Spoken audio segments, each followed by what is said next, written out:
Tulong magagayon na waterfall sa sarong barangay sa Viraca, Tanduanes, kinukonsiderang potential tourism spot sa probinsya. Pasyarantayan sa istorya ni Don Jimenez. Huli sa pagiging puwerang lugar kan barangay Dugi Too sa Banwaan kan Viraca, Tanduanes, presko ang duros digdi asin malinig ang tubig sa salog.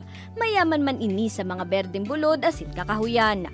Suwak man ang lugar para sa mahilig mag-trek, huli ta igwang babalyuhan na salog na nakaka-relax sa pagmati ang mga aagihang gapo sa irarom kan tubig.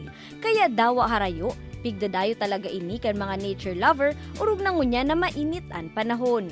Kaipuan sa nang maglakaw ng pirang minuto, may hiling sa lugar an man lain-lain na magayon na waterfalls. Igwa ng primerong Lampaw Waterfalls na iyong pinakahalangkaw na talon sa lugar na haros 20 metros.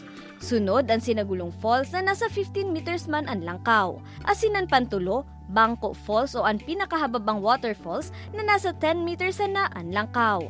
Sa ibong kan gayon kan lugar, problema pa sa ngunyan ang agihan pasiring digdi. Nung nagkaroon po tayo ng Typhoon Nina, yung mga daanan po ay nasira. Kaya tuluyan po na hindi na nakapagpupunta dito yung mga turista dahil wala na pong madaanan na maayos. Huli kay ni plano kan LGU na ibali ang pagiray sa tinampo sa lugar sa annual investment plan para mas mapauswag ang turismo sa Banwaan.